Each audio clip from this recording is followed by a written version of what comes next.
Hey guys, welcome to my channel, Realm of Ori. In this video, we will continue with Volume 12, Chapter 4 The Empire Strikes First, Part 1. And before we start, this video contains spoilers from the anime and manga series. And by the way guys, please don't forget to subscribe to my channel and click on the bell icon to get notifications for upcoming videos. So without further ado, let's get into the video. After the meeting, I let Gadra meet Adelman. Adelman agreed to take Gadra in, so I left him in his care for the time being. They spent the rest of the time reminiscing about the old days, and it was clear that they missed each other. Here in the Imperial capital, Otherworlders weren't so rare. This was because the Empire had a policy of protecting Otherworlders and gathered them in its capital from all over the world. This policy was what saved Tatsuya and so many others. This world had magic, and that was the reason why he had been saved. Over 70 years ago, Tatsuya put his life on the line for his country as he engaged in a suicide attack against the enemy's naval strike fleet. When he thought about his comrades who valiantly sacrificed their lives, he wished he could find meaning in what they did. This was the reason why Tatsuya would go on to always remember them. He was racing towards his death as it came time for him to launch his suicide attack, but when he was engulfed in the blinding light and heat of the explosion, he somehow found himself in another world. He lived despite staring death straight in the eye. The Emperor himself was the one who saved him. Tatsuya appeared in a garden that only the Emperor and a few close associates could enter. Tatsuya's luck had saved his life. So, in order to return the favor, he pledged the life he had once wasted to the Emperor. He resided in the darkness of the Empire, in other words, the intelligence headquarters, which lurked in the shadows of the Imperial capital. The specter that fed on information.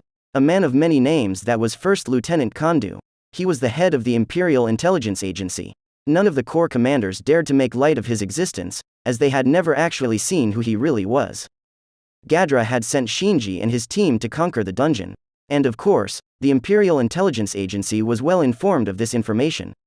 The report contained detailed information about Yuki's subordinates. There were more than 1,000 Otherworlders gathered from every part of the world. More than 10% had awakened a unique skill designed for combat. Over 100 Otherworlders chose to join the army corps that matched their individual characteristics. The rest of them were offered places of employment according to their specialties, where their work greatly varied. Yuki Kagarazaka was the man who created the Freedom Association in the Western nations. Until a year ago, he made full use of his power as the Grand Master to protect the Otherworlders as best he could. That was what Yuki self-reported. Yet, according to investigations, it was a lie. He buttered up the Rosso family and exploited their power.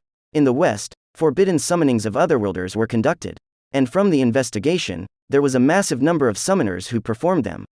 Otherwise, it was inconceivable that such a large number of people specialized in combat would appear. Moreover, it was possible to ensure the obedience of these summoned Otherworlders through a curse. The alarming implications dawned on First Lieutenant Kondo. Based on Yuki's words, deeds, and actions since moving to the Empire, it was determined that there was a huge probability of him staging a coup d'état. Furthermore, the people that Yuki sent in had all been identified. To First Lieutenant Kondo, this kind of situation wasn't one to be overlooked. How dangerous, Yuki Kagarazaka, it seems like I must eliminate you. First Lieutenant Kondo made up his mind, but now wasn't the time. He had to wait a while longer before making his move. Intel revealed that the Archmage Master Gadra was connected to Yuki. This information had been corroborated, but it remained unclear just how deep their relationship went. Needless to say, Master Gadra was an important figure to the Empire.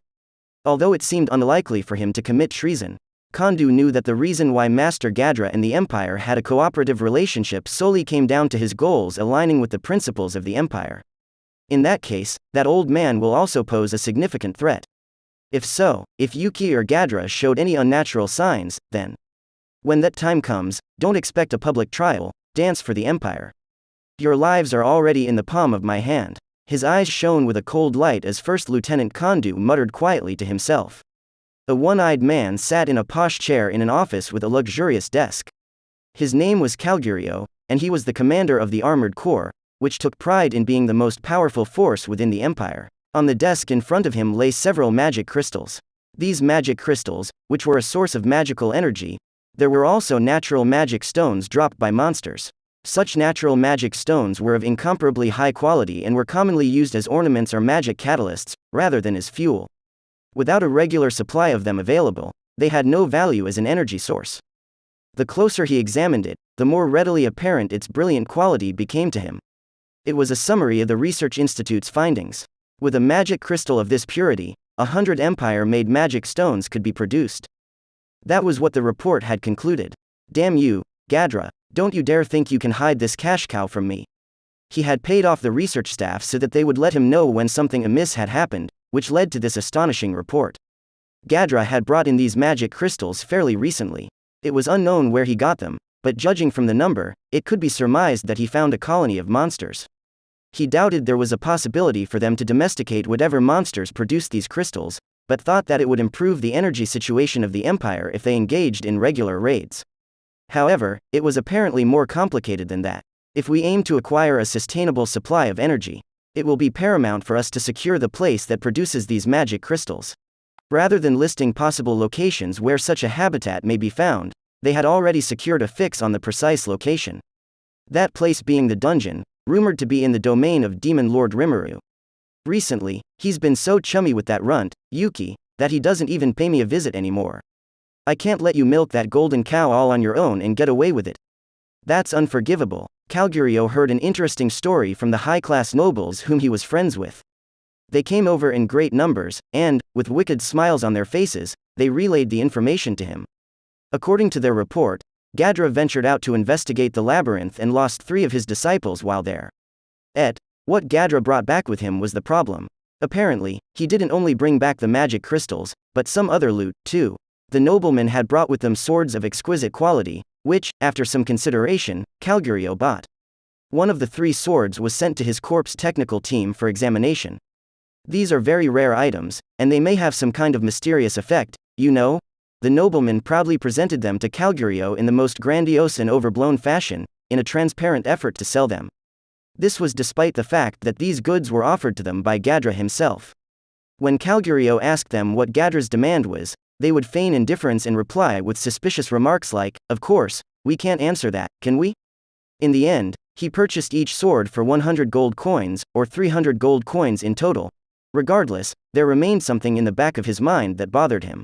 Calgurio was born a low-class noble but was able to climb the ranks all the way up to corps commander through his innate talent. High-class nobles would be careful never to act without regard for their own interests. There was no way they told him such information with honest intentions, it was too good to be true. Leaking Gadra's words to Calgurio must have been carefully planned out by them. In other words, they were weighing their options between Yuki and Calgurio. Those greedy nobles. Whatever, I've got to focus on Gadra now. How dare he tug on the nobles' purse strings to make them suggest that the mixed corps should conquer the labyrinth. He should have referred my army instead. Didn't expect him to still have a grudge against me for taking the armored corps from him. Gadra did not hold any authority to command it. Calgurio assumed that was the reason why he was jealous of him. Anyway, that can't be helped. It was a godsend that I was able to get information from those nobles. This will allow me to get ahead of them and snatch the authority to raid the labyrinth for my army. On this closing thought, Calgurio committed himself to winning over the nobles.